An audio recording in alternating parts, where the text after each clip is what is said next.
What are the risks? The risks of thermonuclear war. I mean, this is literally lunacy, the definition of lunacy. What the Biden administration's seeking to do. I mean, I know we have a policy of supporting Ukraine, et cetera, but is Ukraine worth America? I mean, are we saying that Ukraine is an existential extension of America? That if we lose Ukraine, we lose America. Therefore, we're willing to bet it all on this, vain hope that Ukraine can somehow stabilize this situation, right this ship, and move on to victory over Russia. Understanding that Ukrainian victory over Russia means the end of the world. So either way we go, we appear to be saying that we're willing to put the lives of all Americans at risk for Ukraine, because that's the logical, that's the way this logically plays out.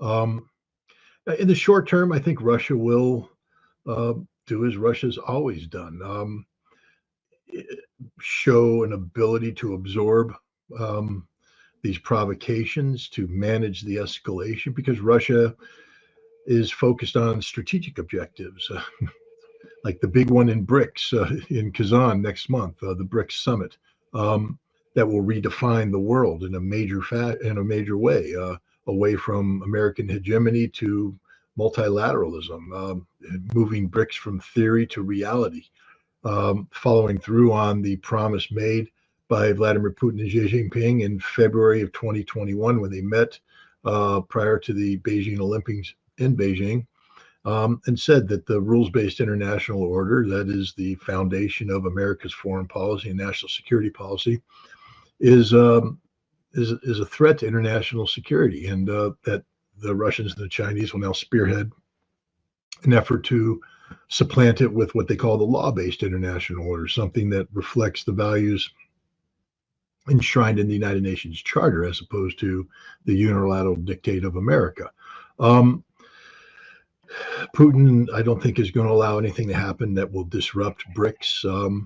And that includes making sure that Russia doesn't overreact to any provocation by the Ukrainians at the behest of their NATO masters. Now, if Ukraine is dumb enough to hit something of strategic value or inflict harm on Russian national level command and control, I think the game dramatically changes, and therein lies the problem.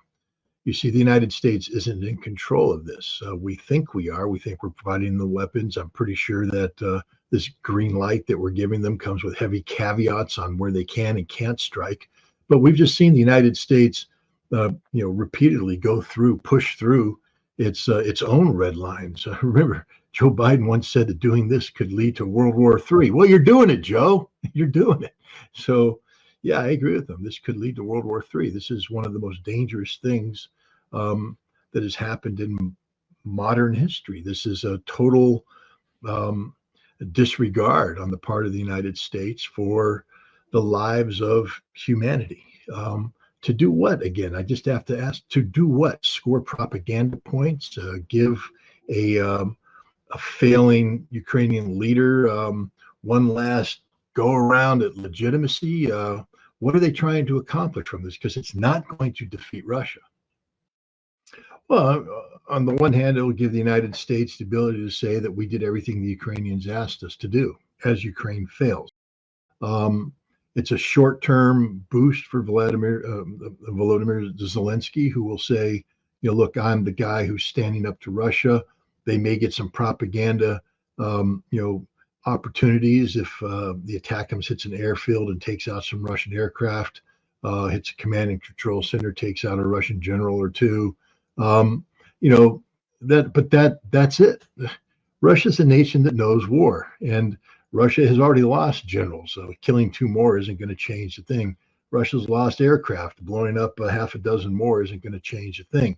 So this is purely a PR stunt that unfortunately is going to result in a lot more dead Ukrainians. Look at the Kursk PR stunt.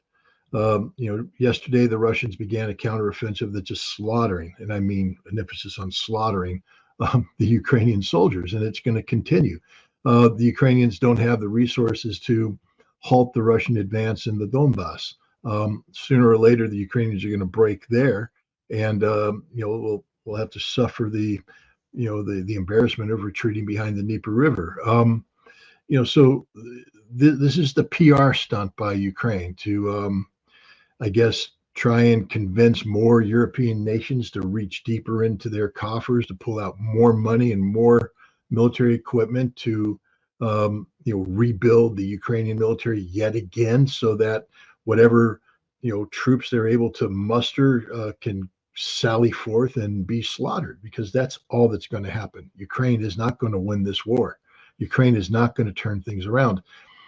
And we acknowledge this. There's not a single American leader that's saying, oh, this is going to give Ukraine the ability to flip the script. No, every American leader says there is no magic weapon. There is nothing that's going to, in and of itself, change things. But I guess there's still this forlorn hope that by dragging this war out, that somehow that'll weaken Vladimir Putin's resolve and the will of the Russian nation to back Vladimir Putin. And somehow the Russians will voluntarily hit the quit button. But that's not the Russia that I encountered when I visited last year and earlier this year.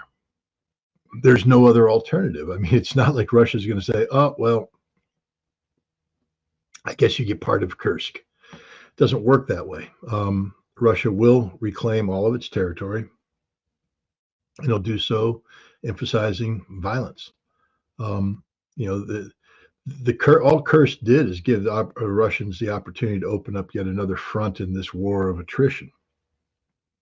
And business has been very good. We're talking upwards of 12,000 Ukrainians have been eliminated from the field of battle there. We're talking about maybe they went in with 20 or 30,000 reserves. They're coming close to losing 50% of their strategic reserves. And the battle is only now just getting, joined in by the Russians, by serious Russian forces. The Russians may have assembled up to 60,000 troops to take on the Ukrainians. And when they destroy the Ukrainians, and they will destroy the Ukrainians, these troops will have some sort of operational momentum that will enable them to push further into Ukraine, causing the Ukrainians to lose even more territory. Ukraine is heroically resisting the Russians. They're inflicting horrific harm on the Russians, destroying equipment, killing and wounding men.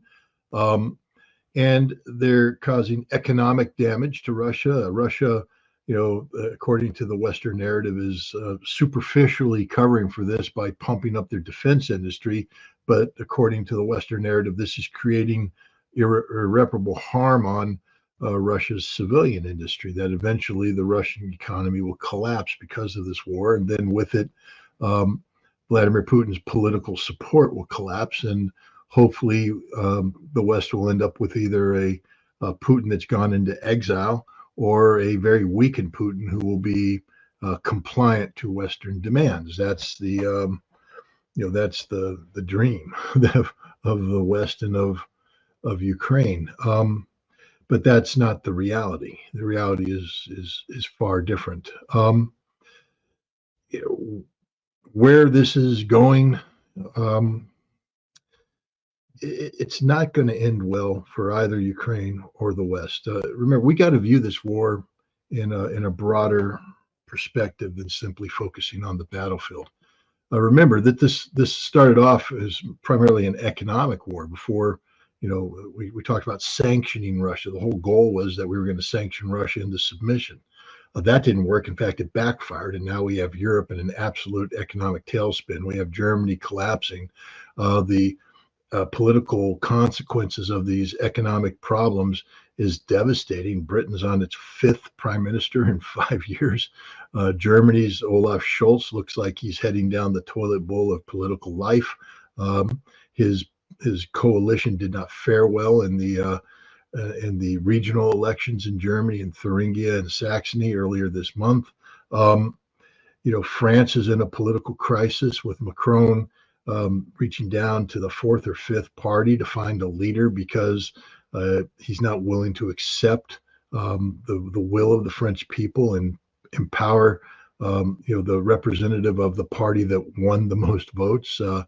it's just Europe is in a free fall. The economy is trashed because of high energy prices and bad decisions, including the diversion of over 150 billion euro into this conflict in Ukraine. Meanwhile, around the world, nations not only have failed to side up with the West and sanction Russia, they are siding on Russia's side. And we see this in the upcoming BRICS summit. Again, this is going to be a game-changing event that's going to redefine the world. And, and the reason why it's happening is because of the conflict in Ukraine and how the West has, overplayed its hand, trying to bully people through economic sanctions, through indirect and direct pressure, threats, to yield to the policy imperatives of the United States, and the world is saying no. One of the key things that's happening right now is de-dollarization. I don't think the United States has woken up to the fact that 158 nations have committed to the BRICS conceptual plan to de-dollarize. This is huge. This will have a devastating impact on the economy. So there's a whole bunch of stuff going on that's outside of the framework of, the battlefield that people aren't taking into account. We tend to get very focused on the battlefield, how many dead Ukrainians, how many destroyed tanks, what's going on, how are the arrows moving. But as you pull away, the battlefield becomes less and less important. I mean, the most important thing about this battlefield is the war of attrition, is the fact that the Ukrainians are grinding up Ukrainian manpower, mercenary manpower, Ukrainian and NATO-provided equipment at a rate far greater than they're able to replace. So Ukraine just gets weaker every single day. Russia, on the other hand, is bringing in troops that far exceed daily casualty rates. They're equipping them with modern equipment. They're able to repair equipment. So Russia's getting stronger every day. Ukraine's getting weaker every day. And eventually the correlation of forces will be such that Russia will be able to readily, roll over the Ukrainian military. So, that's where things stand.